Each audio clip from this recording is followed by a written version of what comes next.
Ika-15 kabanata. Kasinungalingan tungkol sa kung sino ang nawala. Magkakaroon ng kasinungalingan kung sino ang nawala. Tandaan na si Satanas, ang iyong kaaway, ay ayaw mong matuklasan ang katotohanan. Nais niyang manatili ka sa dilim at mabulag. Si Satanas, na siyang Diyos ng sanlibutang ito, ay binulag ang pag-iisip ng mga hindi naniniwala. Hindi nila makita ang maluwalhating liwanag ng mabuting balita. Hindi nila nauunawaan ang mensaheng ito tungkol sa kaluwalhatian ni Kristo na siyang kawangis ng Diyos. 2 Korinto 4:4 na New Living Translation. Ang mga pinuno at mga balita ay ituturo na hindi lamang ang mga Kristiyano ang kinuha. Sa makatuwid, hindi posibleng ito ang rapture ng mga Kristiyano. Sasabihin nila na ang ilang mga Kristiyano ay naiwan at tumutukoy sa mga pastor, mga ngaral, at mga taong nagsisimba na talagang nasa lupa pa rin kasama mo. Huwag magulat na makita sa telebisyon ang ilan sa mga taong ito, maging ang matataas na pinuno ng simbahan na nagsasabi nito sa iyo. Ang pangunahing katotohanan dito ay ang mga taong ito ay hindi naglagay ng kanilang pananampalataya kay Jesus bago nangyari ang pagdagit. Ang mga relihiyosong tradisyon, paniniwala sa Diyos, pagsisimba, pag-aaral sa isang Kristiyanong paaralan, paglilingkod sa iba sa pangalan ni Jesus at iba pang mga bagay ay hindi nagliligtas sa isang tao. Dapat kang magkaroon ng kaugnayan kay Jesus. Hindi nila ginawa, kaya ang dahilan kung bakit sila naiwan. Ang kasulatang ito ay nagpapatibay nito. Sinagot ni Jesus ang mga Pariseo na hindi nagustuhan ng mga disipulo ni Jesus na hindi sumunod sa mga tradisyon. Ang mga Pariseo ay hindi kilala ang Diyos at walang pananampalataya. Alam lang nila kung paano sumunod sa isang grupo ng mga patakaran. Sa mga talatang ito, si Jesus ang tumugon sa mga Pariseo at mga eskriba. Tinanong siya ng mga Fariseo at ng mga eskriba, bakit hindi lumalakad ang iyong mga alagad ayon sa tradisyon ng matatanda, kundi kumakain ng kanilang tinapay na hindi naguhugas ng mga kamay? Sumagot siya sa kanila, tama ang pagkahula ni Isaias tungkol sa inyong mga mapagpaimbabaw, gaya ng nasusulat. Ang bayang ito ay nagpaparangal sa akin ng kanilang mga labi, ngunit ang kanilang puso ay malayo sa akin. Ngunit walang kabuluhan ang pagsamba nila sa akin na nagtuturo ng mga utos ng mga tao bilang mga doktrina, sapagkat inyong isinasantabi ang utos ng Diyos at mahigpit ninyong pinanghahawakan ang tradisyon ng mga tao, ang paghuhugas ng mga pitsel at mga saro, at marami pa kayong ginagawang gayong mga bagay. Sinabi niya sa kanila, lubos ninyong itinatakwil ang utos ng Diyos upang mapanatili ninyo ang inyong tradisyon. Marcos 7:5-9. Nakita na natin ang kasulatang ito dati. Si Jesus ang nagsasalita at nagsasabing maraming tao ang gumagawa ng mga bagay sa kanyang pangalan ngunit walang tunay na kaugnayan sa kanya. Hindi nila kailanman hiniling sa kanya na patawarin ang kanilang mga kasalanan at dumating sa kanilang buhay. Hindi lahat ng nagsasabi sa akin, Panginoon, Panginoon, ay papasok sa kaharian ng langit, kundi ang gumaganap ng kalooban ng aking Ama na nasa langit. Marami ang magsasabi sa akin sa araw na iyon, Panginoon, Panginoon, hindi ba kami nanghula sa iyong pangalan?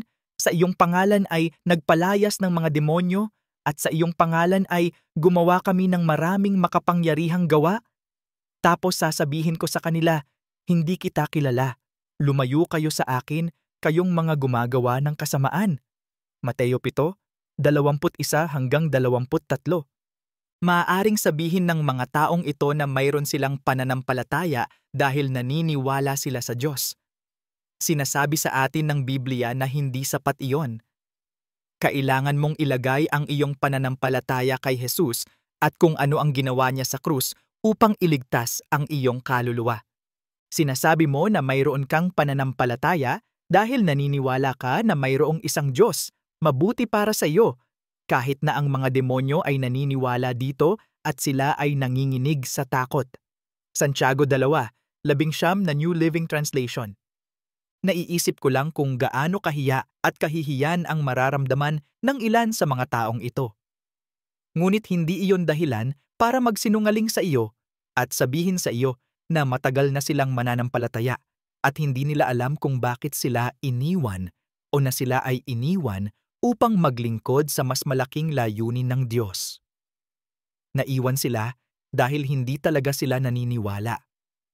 Tiyak na nagtitiwala sila sa kanilang mga gawa sa halip na sa biyaya ng Diyos.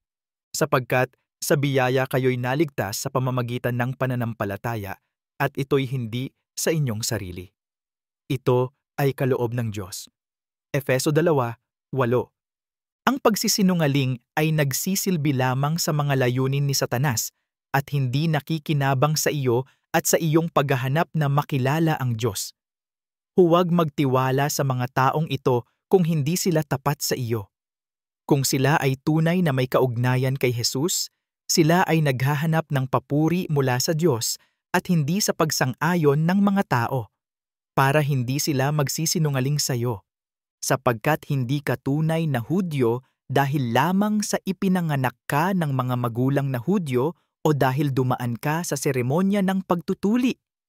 Hindi.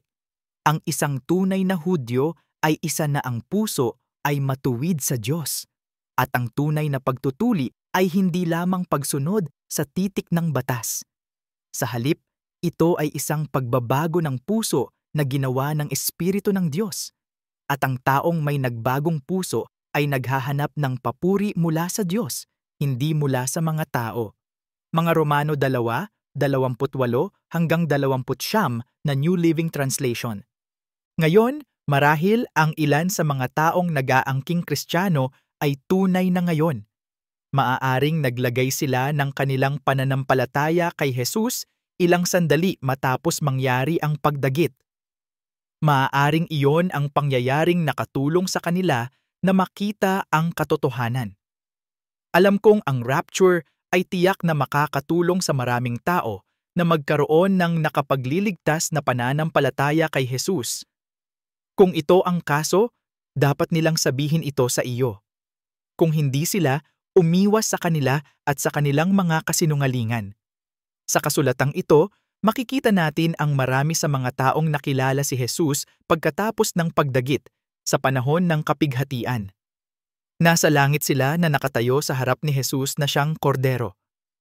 Pagkatapos ng mga bagay na ito ay tumingin ako at narito, ang isang malaking karamihan na hindi mabilang ng sinuman mula sa bawat bansa at sa lahat ng mga lipi, mga bayan at mga wika na nakatayo sa harap ng luklukan at sa harap ng kordero, na nakadamit ng mapuputing damit na may mga sanga ng palma sa kanilang mga kamay. Sumagot ang isa sa mga matanda na nagsasabi sa akin, ang mga ito na nakadamit ng mapuputing damit, sino sila at saan sila nanggaling? Sinabi ko sa kanya, Panginoon, alam mo. Sinabi niya sa akin, ito ang mga nanggaling sa malaking pagdurusa. Hinugasan nila ang kanilang mga damit at pinaputi ang mga ito sa dugo ng kordero. Apokalipsis 7:13-14. Makikita mo rin sa mga balita na bagaman karamihan sa mga naglaho ay mga Kristiyano, tila ang mga tao sa lahat ng uri ng pananampalataya at paniniwala ay naglaho rin. Kaya't muli, hindi posibleng ito ang rapture ng mga Kristiyano. Tandaan na ang mga damit na isinusuot ng mga tao at ang mga relihiyosong tradisyon na ginagawa ng mga tao ay hindi tumutukoy sa isang tao. Tinitingnan ng Diyos ang puso at ang tunay na pinaniniwalaan ng bawat tao. Isaalang-alang natin ang isang halimbawa. Sabihin natin na ang isang tao ay nanirahan sa isang bansang umusig sa mga Kristiyano. Nakilala ng taong iyon si Jesus at nagtiwala sa kanya. Sila ay naligtas at sa gayon ay dinala. Gayunpaman, dahil nakatira pa rin sila sa bansang iyon, malamang na nagbihis sila tulad ng iba sa bansa Susubukan nilang sabihin sa iyo na ang mga taong ito ay hindi naniniwala sa pinaniniwalaan ng mga Kristiyano at hindi nila kilala si Jesus. Ang tanging makapaghahatol sa pananampalataya ng isang tao kay Jesus ay ang Diyos dahil alam ng Diyos ang ating mga puso at iniisip. Ikaw, Solomon na aking anak, kilalanin mo ang Diyos ng iyong ama at paglingkuran mo siya ng may sakdal na puso at may kusang pag-iisip. Sapagkat sinisiyasat ng Panginoon ang lahat ng puso at nauunawaan ang lahat ng mga haka ng mga pag-iisip. Kung hahanapin mo siya, mahahanap mo siya.